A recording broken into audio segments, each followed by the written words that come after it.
நான் உங்க நாகராஜ். மாந்திரீக பூமியான கேரளாவில் நடக்கும் குட்டிச்சாத்தான் வழிபாடுகள்ல இதுவரை வெளிவராத பல ரகசியங்களை நான் கேள்விப்பட்டேன். வீடுகள்ல குட்டிச்சாத்தான்களை கற்கல்ல அடைச்சு வச்சு நள்ளிரவுல மது, கள் மாதிரியான போதை வஸ்துக்களையும் ரத்த பலி எல்லாம் கொடுத்து உக்கிரமான வழிபாடுகளை செய்யறாங்க. குட்டிச்சாத்தான்கள் நாம கூப்பிட்டா ஒருத்தரோட உடம்புல இறங்கி புரியாத சத்தம் எழுப்பி பதில் கொடுக்கறதா எனக்கு சொல்லி இருந்தாங்க. குட்டிச்சாத்தான் பத்தின பயங்கரங்களை தேடித்தான் நான் இன்னைக்கு கேரளாவுக்கு போயிட்டு இருக்கேன்.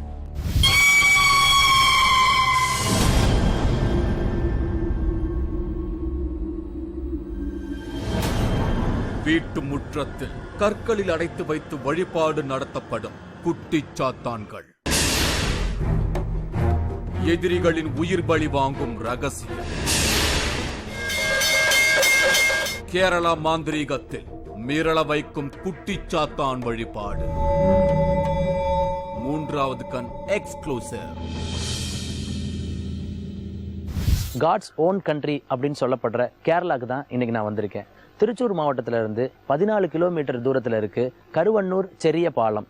இங்க உள்ள ஸ்ரீ விஷ்ணுமாயா குட்டிச்சாத்தான் கோயிலுக்கு தான் நம்ம போக போறோம். பொதுவா குட்டிச்சாத்தான் அப்படின்னாலே எல்லாருக்கும் ஒரு பயம் ஏற்படும். ஆனா குட்டிச்சாத்தான தெய்வமா வழிபடுற மக்கள் நிறைய பேர் இங்க இருக்காங்க. அப்படி என்னதான் குட்டிச்சாத்தான் கோயில்ல நடக்குது, என்ன மாதிரியான வழிபாடு பூஜைகள்லாம் நடக்க போகுது அப்படின்றதான் இன்னைக்கு நம்ம பார்க்க போறோம். வாங்க. என்னோட கேரளா விசிட்ல முதல் ஸ்டோரியான முதலை கோயிலுக்கு உங்ககிட்ட இருந்து செம்ம ரெஸ்பான்ஸ். பாராட்டு தெரிவிச்சிருந்த உங்க எல்லாருக்கும் தேங்க்ஸ். மாந்திரீக பூமியான கேரளாவில் இன்னும் பல அமானுஷ்யங்கள் மறைஞ்சிருக்கு. அதையெல்லாம் நம்ம மூன்றாவது கண் நிகழ்ச்சியில இனி தொடர்ந்து பார்க்கவிருக்கீங்க. இன்னைக்கு நீங்க பார்க்க போறதும் ஒரு டெரரான ஸ்டோரி தான். பேரை கேட்டாலே அதிர்ந்து போயிடுவீங்க. குட்டிச்சாத்தான்.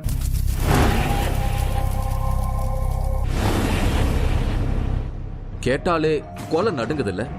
அப்படி இன்னைக்கு நான் குட்டிச்சாத்தான் ரகசியங்களை தேடித்தான் கேரளாவுக்குள்ள பயணம் செஞ்சுக்கிட்டு இருக்கேன். கேரளா மாநிலம் திருச்சூர் மாவட்டத்துல இருக்கு கருவன்னூர் செரிய பாலம். இங்கதான் குட்டிச்சாத்தான் வழிபாட்டு கோயிலுக்கான காரணாயில் தேவஸ்தானம் இருக்கு. நான் இப்போ அந்த இடத்தை நெருங்கிட்டேன்.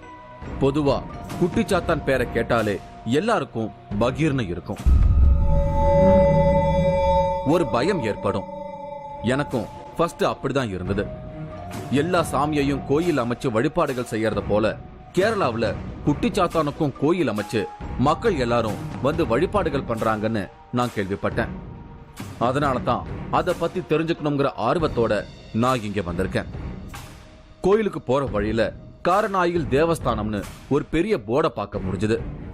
ஆத்தோரமா பச்சை பசேல்னு 2 பக்கமும் மரங்கள். கேரளாவுக்கே உரிய அழகு வழி எங்கும் எங்களை வரவேற்கும் விதமா காட்சி கொடுத்தது. இதுதான் ஸ்ரீ விஷ்ணுமாயா குட்டிச்சாத்தான் சேவா மாந்திரீக கோயில். கோயிலுக்கு வெளியே ஒருத்தர் எங்களுக்காக காத்துக்கிட்டு இருந்தாரு. இவரு விமோத் சாமி. என்ன நான் அறிமுகம் செஞ்சுக்கிட்டேன். விமோத் சாமி நம்ம மூன்றாவது கண் நிகழ்ச்சியை பத்தி பிரமிப்போட நிறைய விஷயங்களை கேட்டாரு. நம்ம நிகழ்ச்சியில வந்த தமிழ்நாட்டு கோயில்கள் பத்தி எல்லாம் என்கிட்ட கேட்டு தெரிஞ்சுக்கிட்டாரு. பேசிக்கிட்டே என்ன கோயிலுக்குள்ள, சாரி வீட்டுக்குள்ள அழைச்சிட்டு போனாரு. இது கோயில் இல்ல, வீடுதான். வீட்டுக்குள்ளேயே தான் இப்படியான மாந்திரீக வழிபாடுகள் இங்க நடக்குது. இதுதான் மூலஸ்தானம். இங்க விஷ்ணுமாயா சிலை இருக்கு.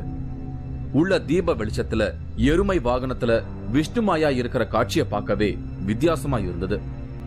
இந்த விஷ்ணுமாயா இருக்கிற அறைக்கு எதிரில ரொம்ப சாதாரணமா தெரிகிற இதுதான் குட்டிச்சாத்தான்கள் குடியிருக்கும் இடம்.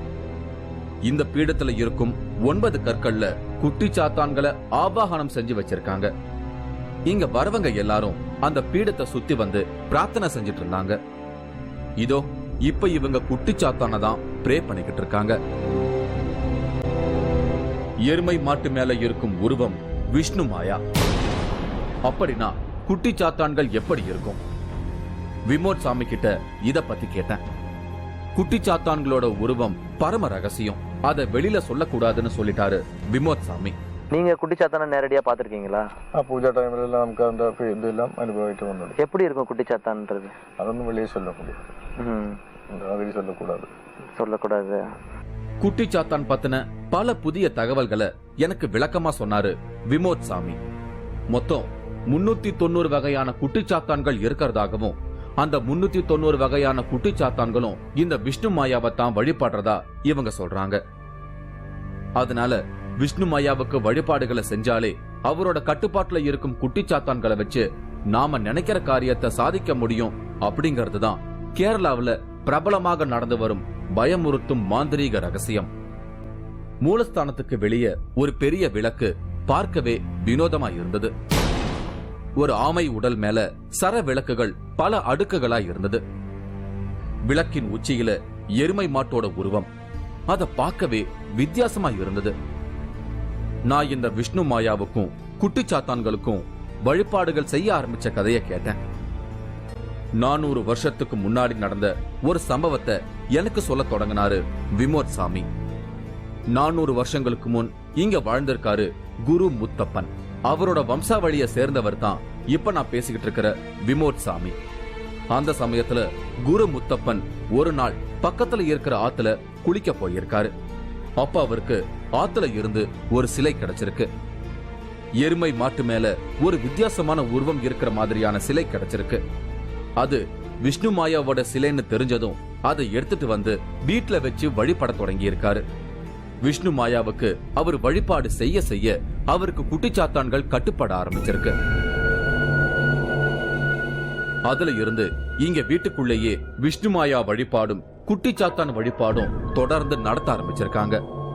இன்னைக்கும் குரு முத்தப்பனோட வம்சத்தை சேர்ந்த பலர் இந்த திருச்சூர் மாவட்டத்திலேயே இதே போல விஷ்ணு மாயா குட்டிச்சாத்தான் கோயில்களை கட்டி வழிபாடுகளை செய்துட்டு வரதா எனக்கு ஒரு ஆச்சரியமான தகவல் சொன்னாரு விமோத் சாமி.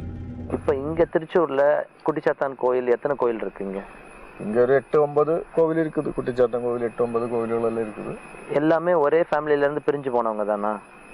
2 ഫാമിലി 3 ഫാമിലിന്ന് പിരിഞ്ഞു വന്നിട്ടുള്ള அந்த மாதிரி இதாയിട്ടുள்ளது. இப்ப இங்க பிரிஞ்சு போகும்போது குட்டிச்சாத்தான் வந்து எந்த இடத்துக்கு போகும்? குட்டிச்சாத்தான் எல்லாயிடத்தும் இருக்குது. யாரு நல்லபடியா பூஜை பண்ணி நல்லபடியா இதாக்குறதோ அந்த இடத்துக்கு தான் மெயின் ஆயிட்டு இருந்தது. குட்டிச்சாத்தான்களுக்கு இங்க மதுபானத்தையும் கோழிக்கறி மாட்டுக்கறி எல்லாம் படைக்கிறாங்க. அதுக்கான படையல் விவரங்களை விமோத் பட்டேலிட்டதை கேட்டு எனக்கு கருப்புசாமி ஞாபகம் தான் வந்து போச்சு. இப்ப குட்டிச்சாத்தானுக்கு என்ன மாதிரியான உணவுகள் எல்லாம் படைப்பீங்க? உணவுகள்னா சாப்பாடு. குட்டிச்சாத்தனுக்கு மெயின் ஆയിട്ട് நிவேദ്യം போடும்போது சிக்கன், மദ്യം, கள்ளு, கோழி, ആട്, പോത്ത് ഇതെല്ലാം ഇടും. ബീഫ്, പോത്ത് മാംസം ഒഴിച്ച എല്ലാ മാംസവും ഇതായിട്ട് കാര്യങ്ങളായിട്ട് നിവേദ്യം പോത്ത്. விமோத் சாமி என்கிட்ட பேசும்போது இன்னொரு அதிர்ச்சியான தகவலையும் சொன்னாரு. இந்த விஷ்ணு மாயா கிட்ட நாம என்ன வேண்டுதல் வச்சாலும் குட்டிச்சாத்தான் மூலமா அதை நிறைவேற்றி கொடுக்குமா. ஆனா அதுக்கு ஏத்த மாதிரி நம்ம ஒரு டீல் பேசிக்கணும்னு சொல்றாங்க. இப்ப தொழில் பிரச்சனை இருக்கு. அது சரியாக லாபத்துல குறிப்பிட்ட பர்சன்டேஜ் இங்க தரதா வேண்டுதல் வைக்கணும்னு இவங்க சொல்றாங்க. பிரச்சனை தீர்ந்ததும் பேசினபடி தொழில கிடைக்கிற லாபத்துல இங்க வந்து பங்கு கொடுக்கறத மறந்துடக்கூடாது. அப்படி குட்டிச்சாத்தனை ஏமாத்திடலாம்னு நினைச்சா அதோ கதிதான். தொழில மிகப்பெரிய சரிவை சந்திக்க வேண்டி இருக்கும்னு இவங்க சொல்றாங்க. இதனாலதான் குட்டிச்சாத்தான வழிபட ஒரு சில பேர் பயப்படுறாங்களோன்னு எனக்குள்ள தோணுச்சு. இருந்தாலும் விஷ்ணு மாயாவை கரெக்டா பயன்படுத்தி குட்டிச்சாத்தான்கள் மூலமா நம்மோட எல்லா பிரச்சனையில இருந்தும் விடுதலை கிடைக்கிறது உறுதின்னு சொல்றாரு விமோத். കേരളത്തിൽ തന്നെ പെരിയ പെരിയ ബിസിനസ് കാര്യങ്ങളെല്ലാമേ നടക്കുമ്പോൾ സ്വാമി വിഗ്രഹത്തിൽ സ്വാമി പവർ എടുത്തിട്ട് പോയിട്ട് ഇത് ബിസിനസ് നല്ലപടി സക്സസ് ആക വേണ്ടിയത് ഇருக்கு. ഡെവലപ്പ് ആകുമ്പോൾ അവർക്ക് കിടക്കുന്ന ഒരു പ്രോഫിറ്റിൽ ഏതാவது ഒരു പെർസെൻറ്റേജ് സ്വാമിക്ക് എല്ലാ ഇതിലും കാണിക്കായിട്ട് കൊടുത്തു വെച്ച് കഴിഞ്ഞാൽ നല്ലപടിயாக ഡെവലപ്പ് ആയിട്ട് വരുന്ന அந்த സിസ്റ്റം இருக்குது. தொழில கிடைக்கிற லாபத்துல இருந்து இந்த விஷ்ணு மாயா குட்டிச்சாத்தான் கோயிலுக்கு பங்கு தருவதா வேண்டுதல் வைக்கிறதாகவும் அதனாலதான் இந்த கோயிலுக்கு பல தொழிலதிபர்கள் வந்து போறதாகவும் எனக்கு சொன்னாங்க. இன்னைக்கு பகல் 12 மணிக்கு ராகுகால பூஜை நடக்கும். பலர் அந்த பூஜையில கலந்துக்க வருவாங்கன்னு எனக்கு சொல்லி இருந்தாங்க. அந்த சமயத்துல குட்டிச்சாத்தான் ஒருத்தரோட உடம்புக்குள்ள இறங்கி வந்திருக்கிறவங்களோட பிரச்சனைகளுக்கு தீர்வுகளை சொல்லும்னு எனக்கு சொன்னாரு விமோத். இவர்தான் ஸ்ரீராஜ். சின்ன வயசுல இருந்து இந்த கோயில்ல பூசாரியா வேலை செஞ்சுக்கிட்டு இருக்காரு. இப்ப இவருக்கு 21 வயசு ஆகுது. இவருக்கு 15 வயசு இருக்கும்போது ஒரு நாள் விஷ்ணு மாயாவுக்கு வழக்கம் போல மூலஸ்தானத்துல பூஜை செஞ்சுக்கிட்டு இருந்திருக்காரு. அந்த சமயம் இவருக்குள்ள ஏதோ ஒரு மாற்றம் ஏற்பட்டிருக்கு. ரொம்ப ஊக்கரமா ஒருவித ஒளியை எழுப்பி வெளியே வந்து விழுந்திருக்காரு. முதல் தடவை குட்டிச்சாத்தான் தன் உடம்புல வந்த அனுபவத்தை பத்தி என்கிட்ட பகிர்ந்துகிட்டாரு ஸ்ரீராஜ். முதல் தடவை வரும்போது எப்படி இருந்தது? சரீரத்துல உடம்புல வரும்போது, குட்டிச்சாத்தான் வரும்போது என்ன மாதிரி ஃபீலா இருந்தது? எதுவுமே தெரியாது அந்த சமயத்துல. ஒருத்தருக்கு 4 வருஷமா தன்னோட இடம் வித்து போகாம ரொம்ப பிரச்சனையில இருந்திருக்காரு. அதுக்காக இன்னைக்கு கலச பூஜை நடக்க போகுது. மாந்திரிக பூஜையை நேரடியா பார்க்க போறேன் அப்படின்னு நினைக்கும் போது ரொம்ப த்ரில்லா இருக்கு.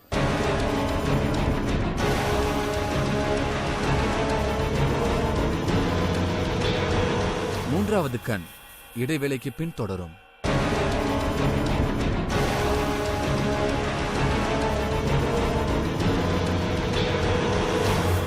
மூன்றாவது கண் தொடர்கிறது. இன்னைக்கு நான் மாந்திரீக பூமியான கேரளாவுல குட்டிச்சாத்தான் வழிபாடுகளை பார்க்கவிருக்கேன். விஷ்ணுமாயா வழிபாடுகள் செஞ்சா 390 வகையான குட்டிச்சாத்தான்கள் நாம நினைக்கிற வேலைகளை செய்து கொடுக்கறதா ஒரு நம்பிக்கை இருக்கு. பூஜை ஆரம்பமாச்சு. எல்லாரும் மூலஸ்தானத்தை பார்த்தபடி பிரார்த்தனை செஞ்சுக்கிட்டு இருந்தாங்க. நானும் அவங்களோட உட்கார்ந்து பிரார்த்தனை செய்ய ஆரம்பிச்சேன். குட்டிச்சாத்தானுக்கு மதுபானங்களை எல்லாம் வாங்கிட்டு வந்து பூஜைக்கு வச்சாங்க. நம்ம ஊர் கருப்புசாமி மாதிரி இங்கேயும் பூசாரி உடம்புல குட்டிச்சாத்தான் இறங்கின உடனே மதுபானங்களை எல்லாம் ராவா குடிச்சிருவாரோன்னு எனக்குள்ள கற்பனை செஞ்சுக்கிட்டு இருந்தப்பவே கோயில் மணி சத்தமா அடிக்க தொடங்குச்சு. ஸ்ரீராஜ் மூலஸ்தானத்துக்குள்ள போய் கதவை பூட்டிக்கிட்டாரு. ரொம்ப நேரமாகியும் அவர் இன்னும் வெளியே வரவே இல்லை. நேரம் ஆக ஆக எனக்குள்ள பதட்டம் அதிகமாயிட்டே இருந்தது. உள்ள போன ஸ்ரீராஜ் உள்ளேயே மயங்கி விழுந்துட்டாரோ இல்ல இன்னைக்கு குட்டிச்சாத்தான் அவர் உடம்புக்குள்ள வராதோ, இப்படியெல்லாம் பல கேள்விகள் என் மனசுக்குள்ள ஒரு பக்கம் ஓடிக்கிட்டே இருந்தாலும் என்னோட கண்கள் மட்டும் இமைக்காம கதவையே பார்த்துக்கிட்டு இருந்தது. எப்ப வேணும்னாலும் ஸ்ரீராஜ் வெளியே வரலாம்னு எதிர்பார்ப்போட இருந்த சமயத்துலதான் மணி சத்தத்தோட சலங்கை சத்தமும் கேட்க ஆரம்பிச்சது. குட்டிச்சாத்தான் ஸ்ரீராஜ் உடம்புக்குள்ள இறங்கிட்டாருன்னு உணர முடிஞ்சது. சலங்கை ஒளி கேட்ட கொஞ்ச நேரத்துல கதவை திறந்துகிட்டு கருவறைக்குள்ள இருந்து ஆடிக்கிட்டே வெளியே வந்தாரு ஸ்ரீராஜ்.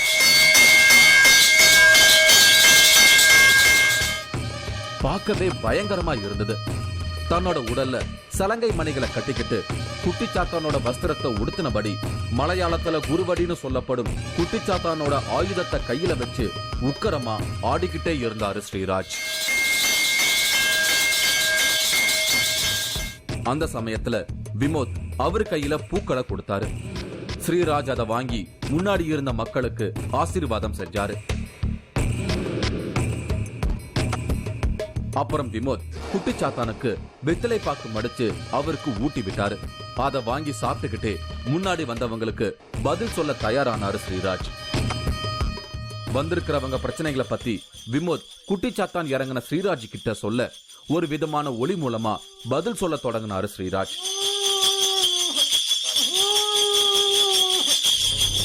அதை கேட்டு வந்தவங்களுக்கு அந்த ஒளிக்கான விளக்கம் சொல்றாரு விமோத் சாமிகள்.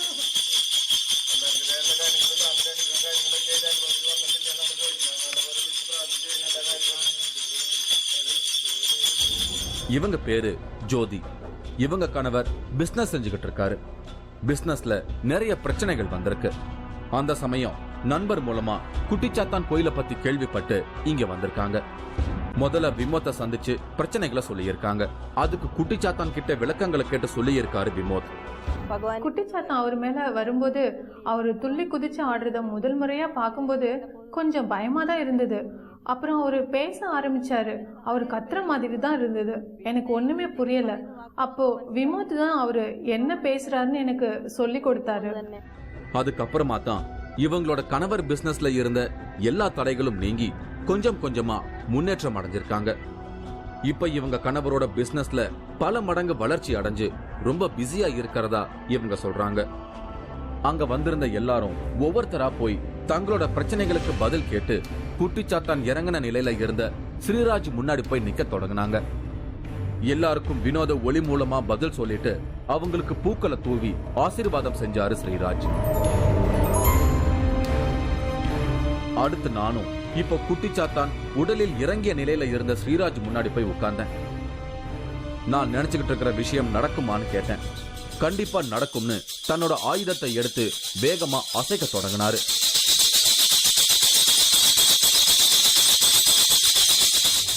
நான் உற்சாகமாயிட்டேன். நாம நினைச்ச காரியம் கண்டிப்பா நடக்கும்னு தோணுச்சு. குட்டிச்சாத்தான் தனக்குள்ள இறங்கின நிலையில ஆடிக்கிட்டே இருந்த ஸ்ரீராஜ் கால்ல தண்ணிய ஊத்துனாரு விமோத் சாமி. கொஞ்ச நேரத்துல அப்படியே மயங்கி முன்னாடி சாஞ்சு விழுந்துட்டாரு ஸ்ரீராஜ். இதெல்லாம் பார்த்து பிரமிப்பு அடங்கிறதுக்குள்ள எனக்கு இன்னொரு செய்தியா சொன்னாரு விமோத் சாமி. இன்னைக்கு நைட்டு 12 மணிக்கு நள்ளிரவு கலச பூஜை நடத்தி அதுல குட்டிச்சாத்தானுக்கு படையல் வச்சு பலி கொடுக்க போறதாகவும் சொன்னாரு. இங்க பீடத்துல இருக்கிற இந்த 9 கற்கள்லையும் ஆவாகனம் செய்து வைக்கப்பட்டு இருக்கும் குட்டிச்சாத்தான்களுக்கு இன்னைக்கு நைட் ரத்த பலி கொடுத்து ஒரு மாந்திரீக பூஜை நடக்கவிருக்கு. அது பயங்கர த்ரில்லிங்கா இருக்குங்கிற நினைப்பே எனக்கு சந்தோஷத்தை கொடுத்தது. இன்னைக்கு 12 மணிக்கு கலச பூஜை நடக்க போகுது. ஒருத்தருக்கு 4 வருஷமா தன்னோட இடம் வித்து போகாம ரொம்ப பிரச்சனையில இருந்திருக்காரு. அதுக்கப்புறம் இங்க வந்து குட்டிச்சாத்தான்ட்ட அருள்வாக்கு கேட்டிருக்காரு. அருள்வாக்குல கலச பூஜை பண்ணதுக்கு அப்புறம் 41 நாள்ல உங்க பிரச்சனைகளுக்கு தீர்வு கிடைக்கும்னு சொல்லியிருக்காங்க. அதுக்காக இன்னைக்கு கலச பூஜை நடக்க போகுது. இந்த கலச பூஜையோட முடிவுல குட்டிச்சாத்தானுக்கு பலி கொடுக்க போறாங்க. கேரளால நடக்க போற மாந்திரிக பூஜையை நேரடியா பார்க்க போறேன் அப்படின்னு நினைக்கும் போது ரொம்ப த்ரில்லா இருக்கு. இரவு 12 மணியை நெருங்குச்சு. பூஜைக்கு தேவையான எல்லா வேலைகளும் ஜரூரா நடக்க ஆரம்பிச்சது. ஸ்ரீராஜ் பூஜைக்கு தேவையான பொருட்களை எல்லாம் தயார் செய்ய ஆரம்பிச்சாரு. அடுத்து கோயிலை சுத்தி விளக்குகளை ஏத்தி வைக்க ஆரம்பிச்சாங்க. இரவு நேரத்துல விளக்குகளால அலங்கரிக்கப்பட்ட கோயிலை பார்க்கவே ரொம்ப அழகா இருந்தது.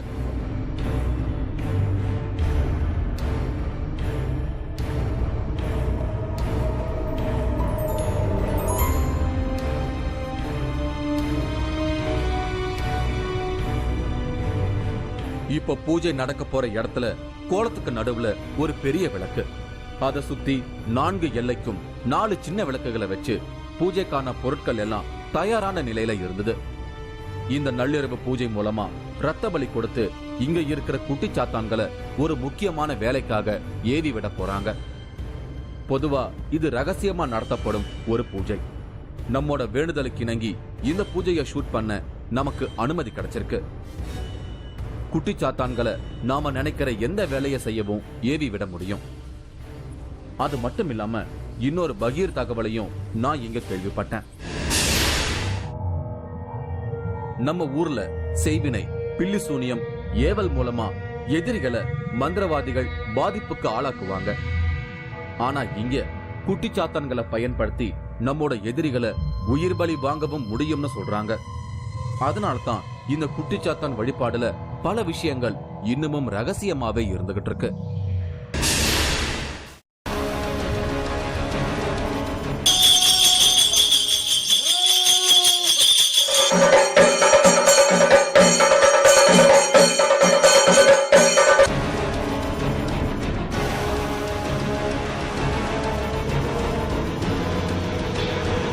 மூன்றாவது கண் இடைவேளைக்கு பின் தொடரும்.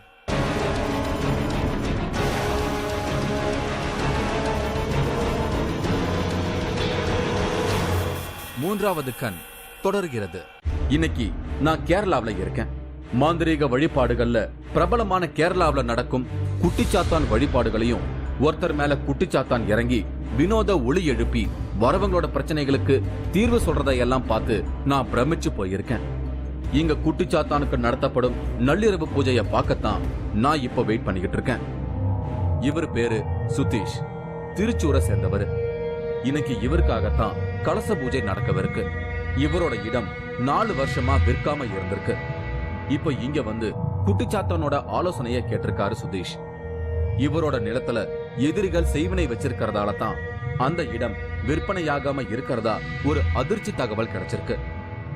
அத குட்டிச்சாத்தான்கள் மூலமா எடுக்கத்தான் இப்ப இந்த பூஜை நடத்தப்படுது. இந்த பூஜை செஞ்ச 41வது நாட்கள்ல இவரோட இடம் வித்துடும்னு குட்டிச்சாத்தான் மூலமா தகவல் கிடைச்சிருக்கு. கலச பூஜை செய்ய ஒரு நம்பூதிரி வந்திருந்தாரு. அவருக்கு நேரா சுதீஷ் உட்கார்ந்திருந்தாரு.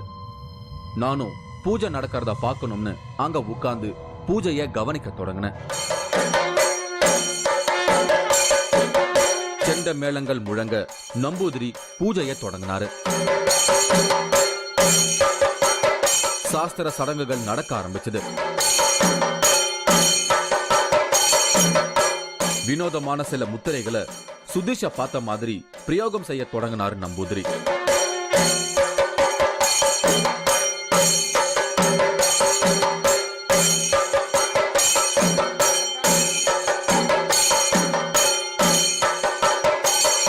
கலச பூஜை முடிஞ்சு வெளியே வந்த நம்பூதிரி குட்டிச்சாத்தானுக்கு பலி கொடுக்க தயாராக இருந்தாரு.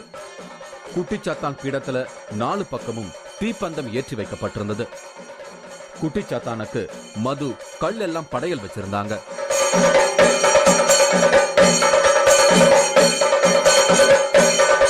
கோழியை அறுத்து ரத்தத்தை பீடத்து மேல இருந்த கற்கள் மேல ஊத்துனாங்க.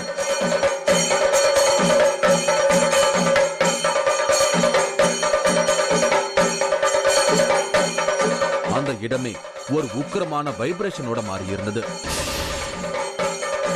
ஒரு பக்கம் பூஜை நடந்துட்டு இருக்கும் போதே ஸ்ரீராஜ் மூலஸ்தானத்துக்குள்ள போய் பூட்டிக்கிட்டாரு. சரி, குட்டிச்சாத்தான் தான் வரப்போகுது, இங்க ஏதோ அமானுஷ்யமா நடக்க போகுதுன்னு நானும் காத்திருக்க தொடங்கினேன். நான் நினைச்ச மாதிரியே குட்டிச்சாத்தான் அவர் உடம்புக்குள்ள இறங்கின நிலையில ஆக்ரோஷமா வெளியே வந்தாரு ஸ்ரீராஜ்.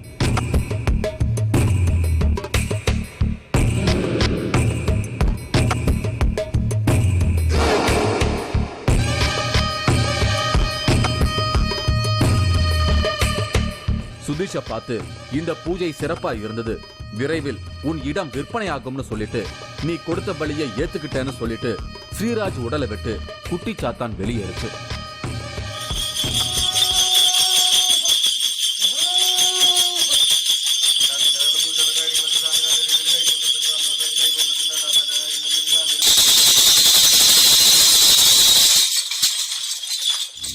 இவரோட நிலத்துல இருக்கிற செய்வினையை எடுக்க இப்ப ரத்த பலி கொடுத்து குட்டிச்சாத்தான்களை ஏவி விட்டுருக்காங்க.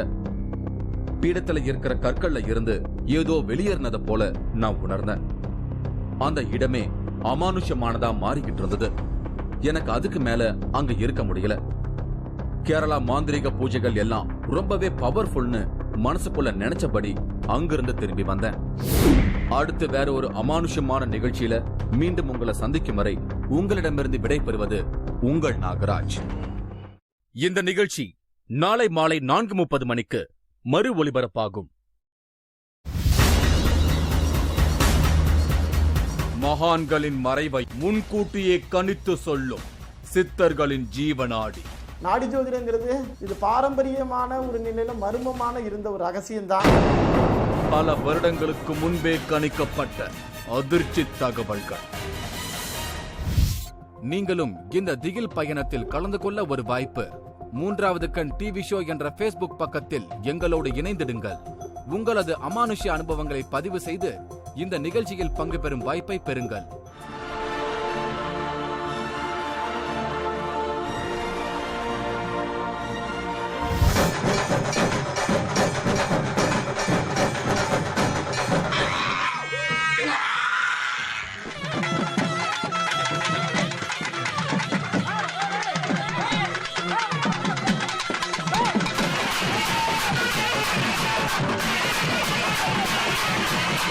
எல்லா சாபத்திலும் ஆளாயிரலாம்.